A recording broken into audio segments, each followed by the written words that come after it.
May the Lord be with you. A reading from the good news of our salvation according to Matthew. Each year, Jesus' parents went to Jerusalem for the feast of Passover. And when he was 12 years old, they went up according to custom. After they had completed the celebration, as they were returning, the boy Jesus remained behind in Jerusalem, but his parents didn't know it. Thinking that he was in the caravan, they journeyed for a day and looked for him among their relatives and friends. But not finding him, they returned to Jerusalem to look for him. After 3 days, they found him in the temple, sitting in the midst of the teachers, listening to them and asking them questions. All who heard him were astounded at his understanding and his answers. When his parents saw him, they were astonished. And his mother said to him, "Son, why have you done this to us? Your father and I have been looking for you with great anxiety." He said to them, "Why were you looking for me? Did you not know that I must be in my Father's house?" But they did not understand what he was saying to them. But he went down with them and came to Nazareth and was obedient to them. And his mother kept all of these things in her heart. And Jesus advanced in wisdom and age and favor in the sight of all. The Gospel of the Lord.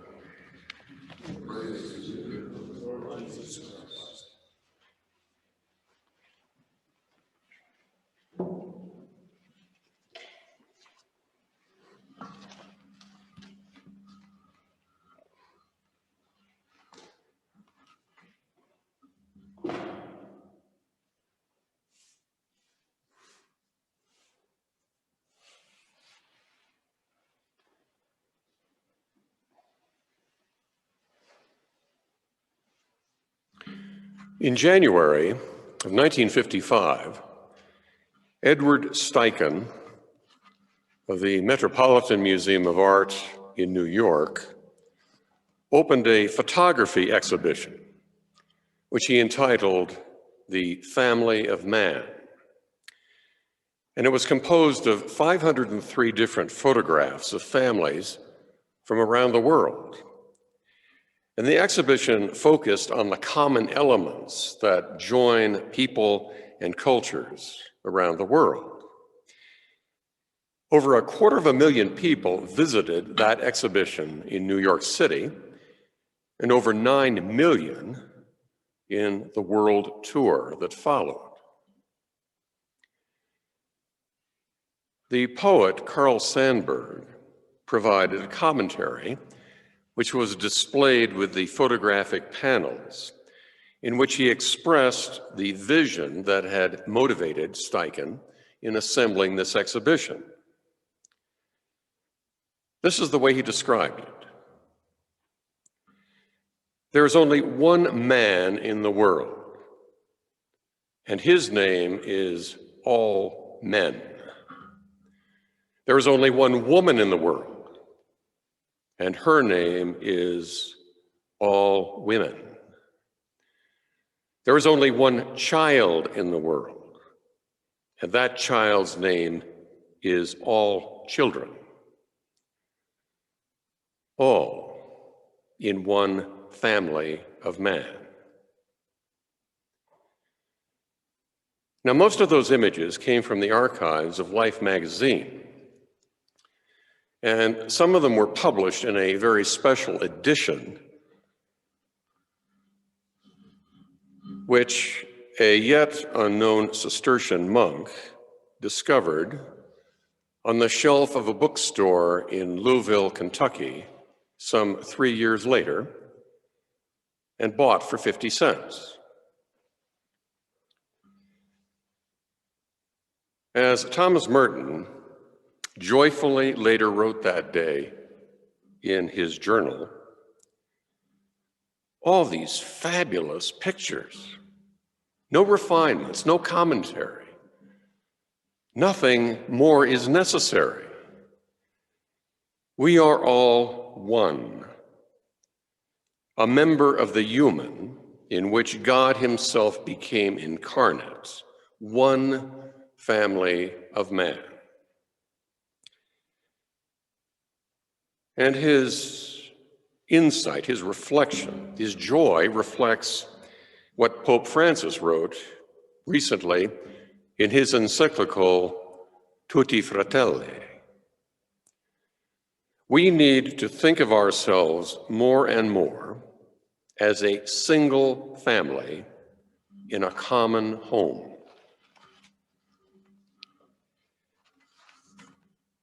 Now, if today Edward Steichen were to curate a similar exhibition, many of the pictures that Merton saw in that edition of Life magazine would be very different. The human family, as illustrated around the world, but particularly in the United States and Western Europe, has changed in size, in composition, and in color. Here in the United States, there is no one dominant family form. The simple and traditional definition of the family as a group of parents and their children living together as a unit, rather sterile definition, but it no longer applies. While two-parent families are on the decline, divorce, remarriage, cohabitation, all of these are on the rise. And the share of children who are living in a two-parent household is at 64%, the lowest it has been in a half a century. Families are smaller due to the growth of one-parent households. 21% of children under 18 live with their mother alone. 4 in 10 births occur to women who are single or who are living with a partner to whom they are not married.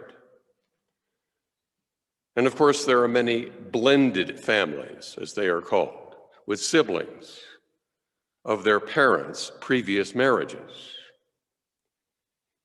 At the same time, the rising number of gay and LGBT marriages and civil unions has changed even the definition of parent.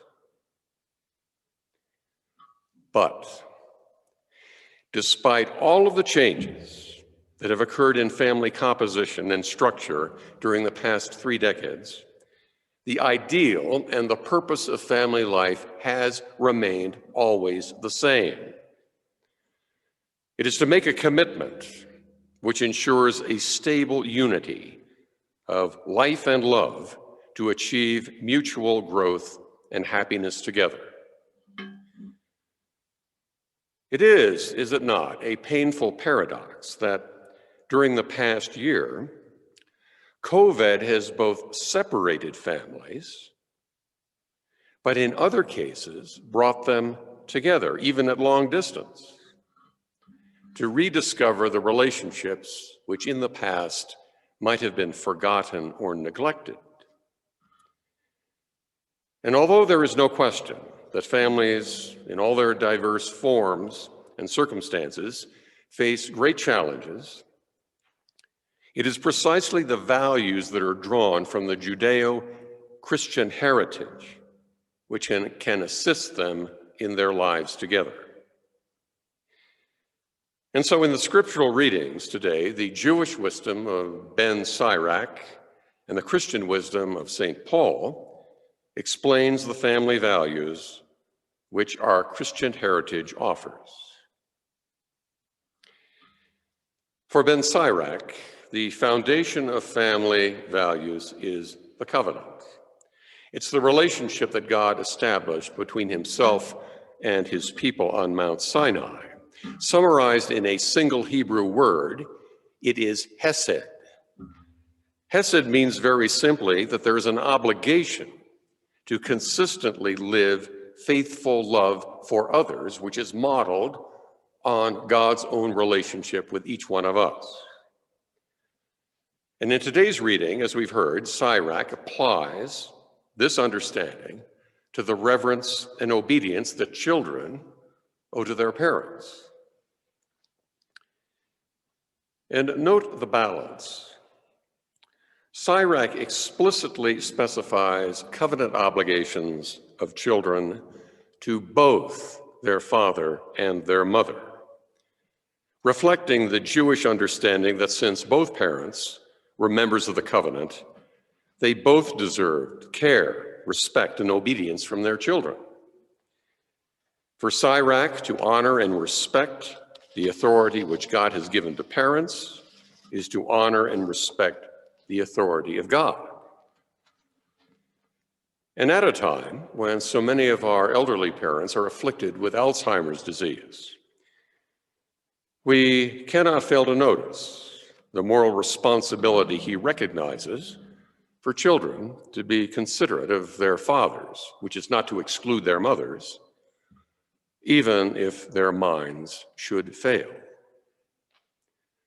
Such kindness, he assures his readers, the Lord will not forget, and will become a source of blessing for children who give it. But while Ben Sirach wrote to Jews who were immersed in the traditions and teaching of the Mosaic Law, St. Paul is writing to the Colossians, and he faces the challenge of teaching the relationships of family life based on the covenant to recently converted pagans who had an exclusively secular Greco-Roman outlook. And he wants them to understand that Christ has made them people of a new covenant, with no distinction between Jew and Greek, male and female. He emphasizes this by calling his readers God's chosen ones. Like the Jews, they too are God's chosen people. And at the same time, Paul is attempting to overcome the influence of those in the community who are collectively called Gnostics, who, rejecting the Pauline teaching of universal salvation, instead insisted that only those with hidden knowledge, drawn from participation in secret rites, could be saved. On the contrary, Paul says, all Christians possess a right and a knowledge of what they must do in order to find the Lord. And he lists a catalog of virtues that all Christians possess through virtue of baptism and are shared most closely within the family. He lists them: kindness, humility, patience, bearing within and forgiving one another, as he says, as God has forgiven you. The mystery of Christ in you, he tells them, is not to be found in some esoteric or extraordinary practice, but rather in daily family relationships. I think it's notable that both Ben Sirach and Paul stress, above all, the virtues of patience and forgiveness. And I've always thought that of the two, patience actually has the highest priority. And why is that? Well, because patience removes the need to forgive by neutralizing the anger and frustration which leads to interpersonal conflict, which leads to arguments, assuring that there is therefore nothing to forgive. But we all know from our own experience, don't we? Patience is the virtue we find most difficult to practice. and impatience the most difficult to overlook in others. And therefore, we know that forgiveness is always going to be necessary. And the gospel today provides us with an example of that. Life in the Holy Family did not relieve either Jesus or his parents of irritation and misunderstanding, which inevitably arises in family relationships. Mary and Joseph's patience is tested. When their son disappears without explanation, they spend 3 days looking for him. Although anxiety is the word that Mary chooses to describe their state of mind, I think that any parent in a similar situation might choose much stronger and descriptive language. Regardless of his special status, Jesus, like any son or daughter who, as we are told, was advancing in wisdom and age, that is, growing towards maturity, makes a decision which confuses, frustrates, and angers his parents. However, of course, in the case of Jesus, it is not his willfulness, but as he explains to them, obedience to the will of God, which explains his apparent negligence. That is an excuse which no other teenager could possibly plausibly claim. And although they do not fully understand that explanation until much later in Jesus' life, as the story concludes, Jesus does recognize Joseph and Mary's love and concern for him. He accepts their forgiveness, and we are told that together they return home to resume their family life in Nazareth.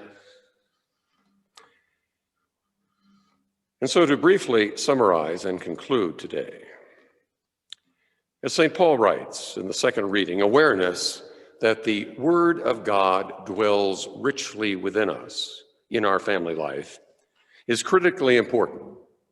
It's critically important to the church and to the society in which we live. And that is because, as I think we all know, the family is where, from success and failure, we learn how to love one another as Christ commands us. As Pope Francis commented in his recent encyclical, and I quote him, "Families are the first place where the values of love and fraternity, togetherness and sharing, concern and care for others are lived out and handed on." The institutions of the church and our society cannot create, but only encourage and support the values of patience and forgiveness which we practice in our daily family life. And if they don't exist there, they exist nowhere. In other words, if in our families we don't learn how to forgive our kids, if we do not know how to trust and be honest with our parents, if we don't learn how to acknowledge our own weaknesses and to share our strengths, if we do not learn how to recognize our needs to both care and be cared for, where else will we? Where else can we learn?